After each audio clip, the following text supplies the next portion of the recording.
भगवान ने सुदामा को उच्च सिंहासन पर बिठाया, अपने आप सुदामा के चरणों में बैठ गए। रुक्मणी जी टुकुर टुकुर करके देख रही थी। भगवान ने रुक्मणी को कहा, रुक्मणी तुम जाओ और मुझे महापुरुष के चरण धुलने हैं, पानी लेकर के आओ।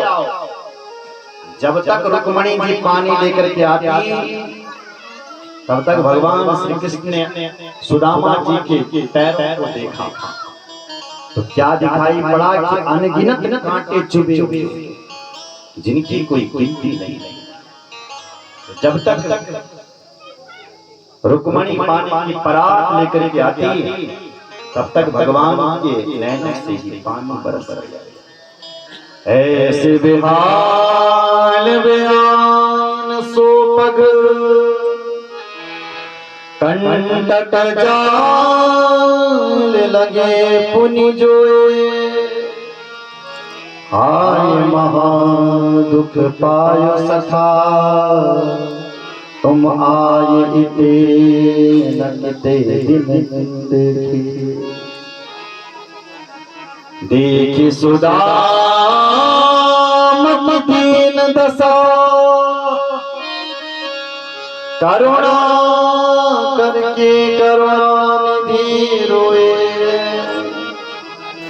पानी परात तो हाथ छुयो नहीं, नैनन के जल सो पग धोए। जब तक लक्ष्मी यानी रुक्मणी पानी की परात लेकर के आती, तब तक भगवान ने सुदामा के दोनों चरण प्रक्षालन कर दिए। भगवान कहना चाहते हैं सुदामा जी के चरणों को धोने के लिए गंगा जल चाहिए। तो समस्या है उसमें, बोले गंगा जल भी तो मेरे ही चरणों का जल है, क्या मैं अपने चरणों के जल से सुदामा जैसे महापुरुष के चरण धुलाऊंगा? बोले नहीं, सुदामा के चरणों को धुलने के लिए गंगा जल नहीं, मेरे आंखों का जल चाहिए, अश्रु का जल। सुदामा के चरण धुलाए प्रीतो विमुञ्चतन बिंदो अस्फुरं प्रिय भाषा। रुक्मणी टुकुर टुकुर करके देख रही है, देखती रही है और विचार कर रही है। रुक्मणी क्या कि माने कृतम पुण्यम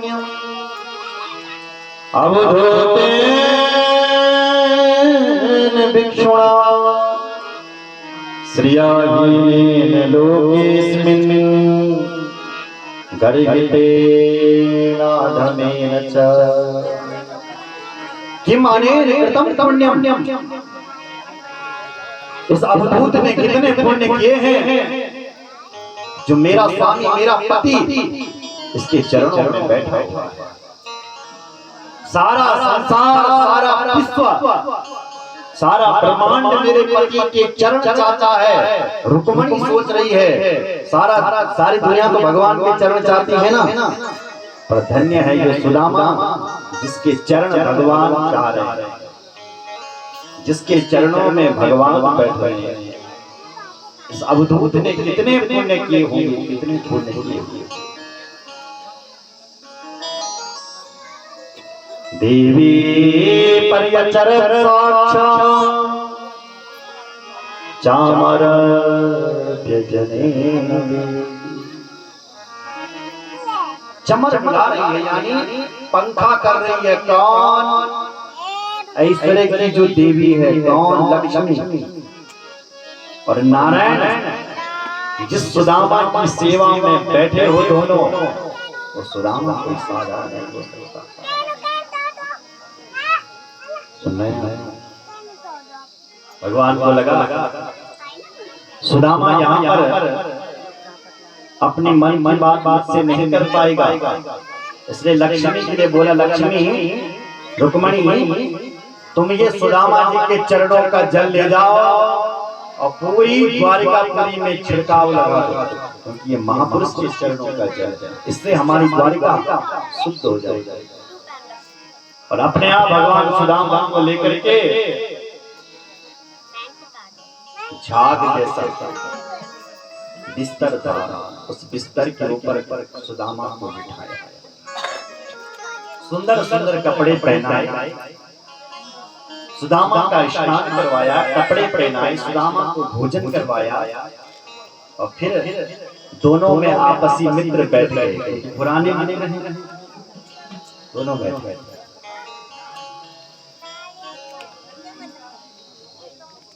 भगवान ने कहा सुदामा भैया इतने दिनों बाद आए, कहां कहां रहे तुम? और ये बताओ रहे तो रहे, तुम जिंदगी भर कहते थे कि मैं बाबा बनूंगा, बाबा बनूंगा, कुछ शादी विवाह किया कि नहीं किया? अभी तक बाबा बना बैठा है। सुदामा ने कहा कन्हैया मेरी शादी तो हो गई, तेरी भाभी का नाम है सुशीला, जैसा उसका नाम है ठीक वैसे ही उसका काम है, बड़ी सुशील स्वभाव की है।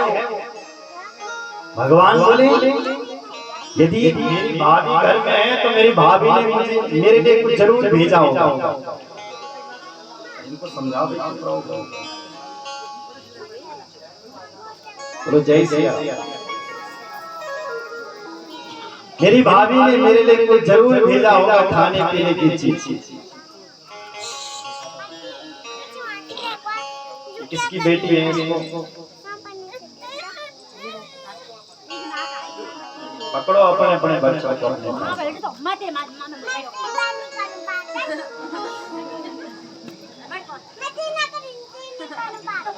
बोलो भगवत भगवान की जय।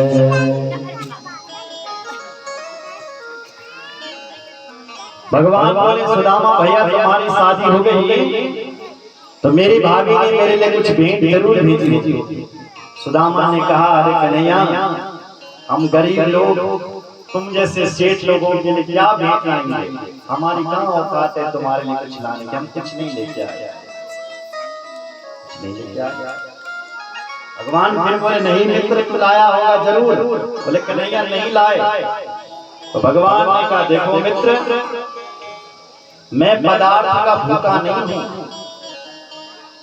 पदार्थ चाहे कुछ भी हो तुम जो भी लाए मुझे दे दो। बोले कन्हैया मैं कुछ नहीं लेके आया। भगवान बोले मित्र तुम्हारी लगती है बचपन वाली आदतें अभी भी नहीं गई। कौन सी कन्हैया? तो कन्हैया ने सुना दिया क्या अपि ब्रह्मन् गुरु गुरुना भवतः लब्ध दक्षिणा समावृत्तेन धर्मज्ञा भार्योडा सदृशीनवा। जब हम दोनों मित्र शांतिपनी के आश्रम में पढ़ते थे तो हम अपने गुरुदेव के लिए लकड़ी काटने के लिए जंगल में गए थे। तो सुदामा जी पता है हम रास्ता भूल गए थे, अंधेरा हो गया था और बरसात भी हो रही थी, तो तुम अलग पेड़ में थे हम अलग, और उस रात्रि को तुम्हारे दांत कैसे cut cut cut cut cut cut कर रहे थे। सुदामा को लगा ये मेरी पोल पट्टी खोलने वाला है पूरी द्वारिका के सामने, इसलिए सुदामा जी ने तुरंत बात को बदल दिया। हाँ हाँ कन्हैया हमको सब याद है, पर जब हम घर नहीं पहुंचे ना तो गुरुजी कितने दुखी हुए हमको देख करके, और जब हमको देखा उन्होंने तो क्या क्या याद है ना कृष्ण अहोते ब्रह्म अहोते पुत्रकाय अस्मदर्थे दुःखिता। अरे बच्चों तुमने हमारे लिए बहुत कष्ट उठाया है, बहुत कष्ट उठाया है। आज हम तुम दोनों बालकों को आशीर्वाद देते हैं क्या? तुष्टो श्रेष्ठा सत्या संतु मनोरथा। जाओ बच्चों तुम्हारा मनोरथ पूर्ण हो ऐसा हमारे गुरुजी ने हमें आशीर्वाद दिया। भगवान बोले तुमको तो सब याद है, पर अब जल्दी तो बताओ कि हमारी भाभी ने हमारे लिए क्या दिया। सुदामा बोला आ गया ना तो फिर भाभी पे, जब मैं कह रहा हूं कुछ नहीं दिया तो भगवान कृष्ण ने दूसरी बात कह दी, देखो मित्र, मैं फिर कह रहा हूं, मैं पदार्थ का भूखा नहीं हूं। पदार्थ चाहे कुछ भी हो, क्या पत्रम पुष्पम फलम तोयम यो मे भक्त्या प्रयच्छति तदहं भक्त्यो प्रहिताम् मस्मामि प्रयतात्मना। पदार्थ कुछ भी हो, पत्र हो, अरे नीहा अगर तुलसी को पत्ता ना, तो कुछ भी पत्ता मिल रहा चढ़ा दो भगवान। अगर तुलसी का पुष्पम कोई भी फूल मिल जाए चढ़ा दो, फलम कोई भी फल मिल जाए चढ़ा दो। अगर कुछ भी नहीं है तो तोयम यानी जल तो बहुत है, ये पूरी धरती जल गई है, तो जल ही तो चढ़ाओ एक लोटा। पर यो में भक्त्या प्रयच्छति, उसमें भक्ति और भाव होना चाहिए। भगवान ये नहीं देखता कि तुमने क्या दिया, भगवान ये देखता है कि तुमने कहां से दिया, तुम्हारे अंदर कितनी श्रद्धा थी, कितनी भक्ति थी, कौन सी श्रद्धा से तुमने दिया, भगवान ये देखता है। इसलिए मित्र, तुम जो भी लाए हो सो दो। सुदामा बोला कुछ नहीं लेकर के आया मैं, जो मर्जी वो भगवान बोले सुदामा जी, जब से तुम आए हो ना तब से तुमने ये हाथ ऐसा कर रखा है, ये हाथ तुमने ऐसा क्यों रखा है, क्या हुआ इस हाथ पे? सुदामा जी कह रहे हैं, अरे कन्हैया दूर से चल करके आ रहा हूं, दर्द हो रहा है इसमें। कन्हैया मुझे दर्द हो रहा, मैं तो सोच रहा था कि पैर में दर्द हो रहा, मैं तो पैर दबा रहा हूं कब से, अब पता चला कि हाथ में दर्द हो रहा है। इतना कह करके भगवान ने स्वयं जहारिमिदं इति पृथुक तंडुला, स्वयं ही सुदामा जी के काट से वो पोटली चावल की पोटली खींच ली, जिसमें 4 मुट्ठी चावल थे, और तुरंत खींची, चावल तुरंत नीचे बिखर गए। कन्हैया ने उठाई एक मुट्ठी और इति मुष्मुष्म सगळे जगदा द्वितीया जगदमादधे तावत् क्षीर जगृहे हस्तम तत्परा परिवेष्टिना। एक मुट्ठी चावल कन्हैया ने उठाई और अपने मुख में रख दी और संकल्प किया कि मैं सुदामा जी को एक लोक का राज्य प्रदान करता हूँ। बोले दीन बंधु भगवान की जय। जैसे वो कृष्ण दूसरी मुट्ठी चावल खाने वाले थे, रुक्मणी ने जोर से हाथ पकड़ लिया। प्रभु, रुक्मणी ने हाथ क्यों पकड़ा? इसलिए पकड़ा क्योंकि सबको सुदामा को देना चाहते हो, या अपने आप सुदामा बनना चाहते हो क्या? इसलिए रुको, अर्थात एक संत कहते हैं इसलिए नहीं पकड़ा, इसलिए रुक्मणी ने हाथ पकड़ा है क्योंकि रुक्मणी जी कहना चाहती है, बोले प्रभु एक संत का लाया हुआ महाप्रसाद है, और महाप्रसाद तो अकेले खा रहे हो, प्रसाद है तो प्रसाद घर में सबको मिलना चाहिए। अर्थात इसलिए हाथ पकड़ लिया क्योंकि रुक्मणी जी कहना चाहती है, प्रभु ये कच्चे चावल हैं, और कच्चे चावल ज्यादा खाओगे तो तुम्हारा पेट खराब हो जाएगा, सुदामा तो निकल जाएगा, समस्या मेरे लिए खड़ी हो जाएगी। इसलिए हाथ पकड़ नया भगवान बोले सुदामा जी इतनी अच्छी भेंट भाभी दी हुई और तुमने अभी तक छुपा करके रखा। अगर मेरी भाभी ने मेरे लिए कुछ दिया है तो कुछ कहा भी होगा। सुदामा को ध्यान लगा, हाँ कृष्ण तेरी भाभी ने तेरे लिए कुछ कहा है, क्या कहा है? तो एकांत अवसर पा करके सुदामा जी ने सुशीला का संदेश सुना दिया। क्या बोले? कन्हैया तेरी भाभी ने तेरे लिए कहा है क्या? एक मास रे पाक में दो एकादश हो, पर मेरे घर गोपाल जू नित्य एकादश हो। हे गोपाल, आपने सभी वैष्णव भक्त महीने में 2 बार एकादशी का व्रत करते हैं, मेरे बालक जब भी कहते हैं माँ भूख लगी है, भूख लगी है, तो मुझे कहना पड़ता है बेटा आज एकादशी का व्रत है। सुशीला भाभी ध्यान से सुनना, सुशीला भाभी का संदेश करके भगवान ने थोड़ी देर के लिए अपने आंख बंद कर दिए और आंख बंद करके अपनी सुशीला भाभी को प्रत्युत्तर भिजवा दिया। क्या बोले? भाभी होनी थी सो है गई, पर अब ऐसी न हो। भाभी तेरे भवन में नित्य द्वादशी हो। बोले दीनबंधु भगवान की जय। अरे भाभी अब होनी थी सो हो गई एकादशी, अब एकादशी का व्रत नहीं रखना पड़ेगा, अब तुम्हारे घर में हमेशा द्वादशी बनी रहेगी। बोले दीनबंधु भगवान की जय। भगवान ने किसी के सामने नहीं दिया सुदामा को, किसी को पूछ करके नहीं दिया। अरे जिसको दिया है सुदामा को, उसको भी पता नहीं चला कि मेरे भगवान जी क्या थे। सुदामा जी बोले कन्हैया तूने तो मेरे बारे में सब पूछ लिया और अपने बारे में तुमने कुछ नहीं बताया। भगवान बोले पूछो, क्या पूछना चाहते हो मेरे बारे में? बोले कन्हैया तू बता कि तेरा ब्याह हो रखा है कि नहीं हो रखा? कन्हैया बोले घर में ही खड़े हो, ब्याह तो हो रखा है। क्या नाम है तेरी पत्नी का? बोले इधर ही है, मिलवाता हूँ तुमसे, तुम खड़े रहो यहाँ पे। तुरंत भगवान ने रुक्मणी को लेकर, रुक्मणी तुम जाओ और पटरानियों से कहो महाराज जी से आशीर्वाद दे। सारी रुक्मणी जी ने पटरानियों से कहा कि महापुरुष आए हमसे आशीर्वाद दे। तो सबसे पहले रुक्मणी चली आई, मेरी तरफ देखो। रुक्मणी ने प्रणाम किया, महाराज जी प्रणाम।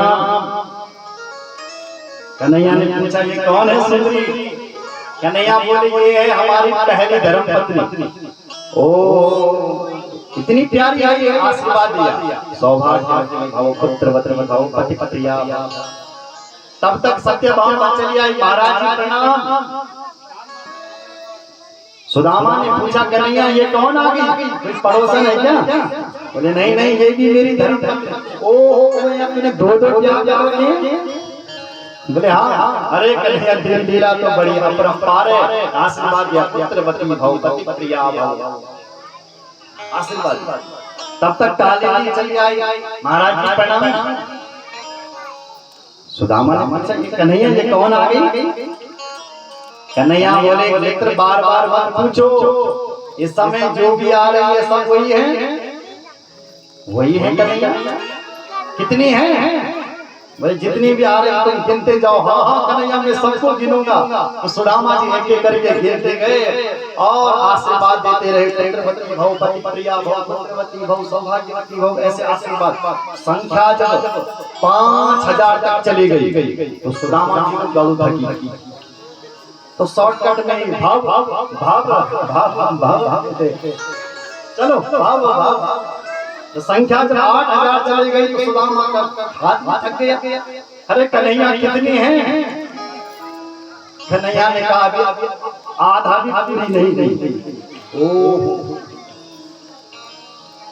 अरे कन्हैया तू तो बड़ा विचित्र आदमी था भैया, पहले से और आज भी।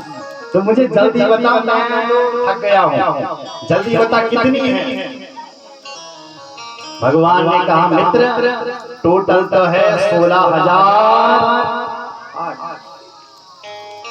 धरती खिसक गई महाराज सुदामा जी के नीचे। सुदामा ने कहा बोले भैया वो विचित्र है, एक काम कर मेरी बस की तो इनको आशीर्वाद देने की है, मैं नहीं देने वाला। भगवान बोले करा दी ना तुमने अपने लड़ाई मेरे से। अब ये आधा ने तो आशीर्वाद दे लिया, आधा ने नहीं लिया। अब ये जो आधा बिना आशीर्वाद की है ये शाम को मेरे से लड़ाई करेगी।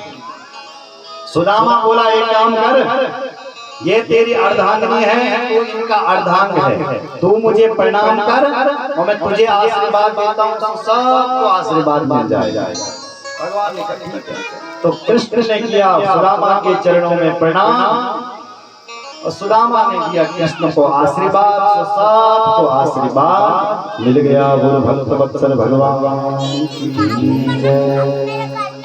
कई दिन बीत चुके थे, इसलिए भगवान सुदामा के लिए, ये सुदामा कृष्ण के लिए बोल पड़ा, बोले भैया आप चलते हैं। कई दिन बीत गए, तेरी भाभी राह देख रही होगी, इसलिए मैं चलता हूँ। भगवान ने कहा जाओ।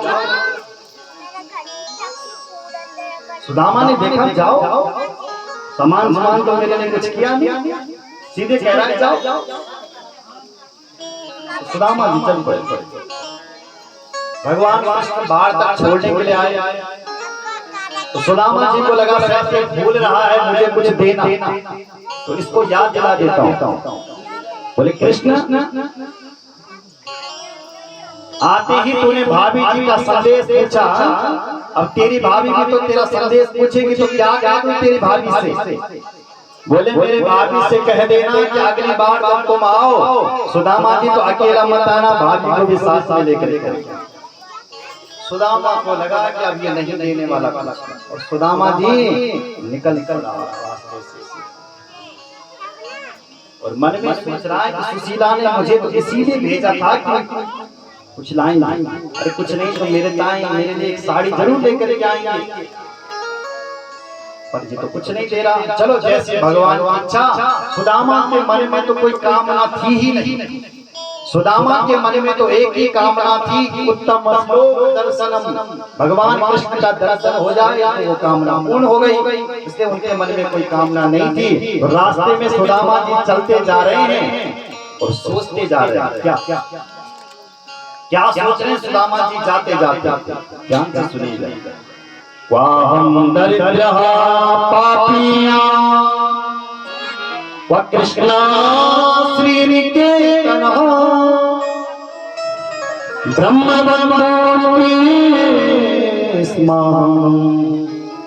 बाहुभ्याम परिरंभितः। सुदामा की सोच देखिए, सुदामा सोच रहा है वाहम दरिद्रो पापिया, कहा मैं दरिद्र ब्राह्मण, पापी ब्राह्मण, और कहा वो भगवान कृष्ण श्री निकेतन, कहा वो भगवान श्री कृष्ण निकेतन। अरे लोग तो बड़े बड़े करके अपने माँ बाप को तक भूल जाते हैं, पर वो कृष्ण तो मेरा बचपन का सखा था, बचपन का मित्र था। कैसे उसने पूरी द्वारिका के सामने बाहुभ्याम परिरंभिता मुझे अपने हृदय से लगाया। इसलिए उस भगवान की बहुत बड़ी कृपा है। ये भगवान कृष्ण के अलावा कौन कर सकता है? और सुदामा क्या सोच रहा है कि मेरे भगवान ने मुझे धन क्यों नहीं दिया? मैं जानता हूँ क्या सोच रहा सुदामा कि मेरे भगवान ने मुझे धन क्यों नहीं दिया, ये बात ही मैं जानता हूँ। क्यों नहीं दिया? बोले अधनोयम धनम प्राप्य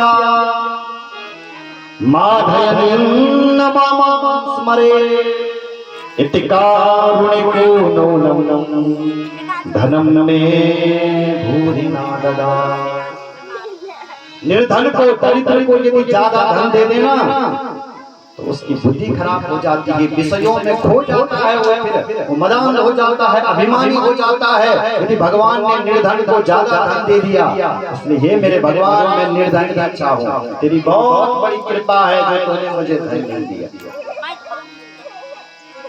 और इतना कह ये सोच करके सुदामा जी पहुंच गए जहाँ अपनी कुटिया। सुदामा जी जैसे घर में पहुंचे तो जहां सुदामा की जीर्ण शीर्ण झोपड़ी थी वहां देखा तो महल बने हुए, चारों तरफ देखे कि मैली महल बनी हुई। सुदामा को लगा मैं फिर से द्वारिका में तो नहीं आ गया, ये मैं कहाँ आ गया? पीछे इधर उधर देखा, बोले रास्ता तो मैं सही आया हूं। तो सुदामा जी डरने लगे और उस भवन के चक्कर काटने लगे। कैसे? एक रसिक ने बहुत अच्छा लिखा है, क्या सुदामा मंदिर देखी डरे सुदामा, मंदिर देखी डरे सुदामा, मंदिर देखी डरे सुदामा, मंदिर देखी रहे सुदामा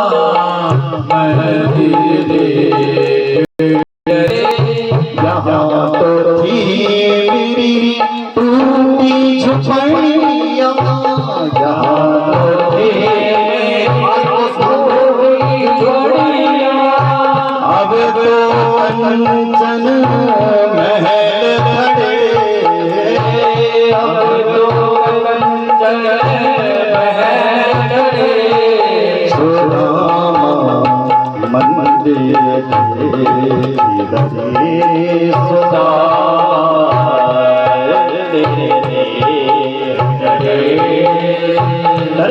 श्री सुदामा जी महाराज भवन के चक्कर काट रहे हैं चारों तरफ। माल चलाओ, भवन के चक्कर काट रहे हैं सुदामा जी, डरे हुए हैं, इधर उधर घूम रहे हैं। सुशीला भगवती ने जब अपने महल से, जब झरोखे से जब झांक करके देखा तो क्या दिखाई पड़ा, सुदामा जी तो भवन का चक्कर काट रहा है। तो महल से ही चिल्ला पड़े, अरे तैयारी करो मेरे पतिदेव आए। सबने मारा तैयारी की। सुशीला भगवती ने 16 श्रृंगार किए, स्वर्ण थाली में आरती सजाई और चल और जय जयकार करती जा रही है। बोल सुदामा जी महाराज की जय जयकार कर रहे हैं सुदामा जी। सुदामा जी सोच रहा है ये मेरी जय जयकार क्यों हो रही है, लगता है मैं किसी सुदामा, जैसे सुदामा नाम का कोई राजा होगा, मैं उसके घर में आ गया और इसलिए उसकी जय जयकार हो रही है। और सुदामा के मुख में महाराज आरती घुमा रही है सुशीला। सुदामा जी पहचान नहीं पाए, सुदामा जी पीछे जा रहे हैं और सुशीला जी आगे। तब सुदामा बोल पड़े, देवी मेरी आरती क्यों कर रहे हो तुम? तब वो सुशीला बोल पड़ी, बोले महाराज कैसे मित्र से मिलने के लिए गए जो मुझे भूल गए आज। सुशीला के शब्द जब सुदामा के कान में सुनाई पड़े तो अब सुदामा जी बोल पड़े, पत्नी देवी वैमान की निवास, दासी नाम सिरकंठी नाम, मध्य भांति सदिशिता। अरे सुशीला, तेरे पास इतनी महल, इतनी सारी दासियां, इतनी अच्छी साड़ी, ये सब कहां से आई? सुशीला बोली, बोले महाराज आपको कुछ नहीं पता,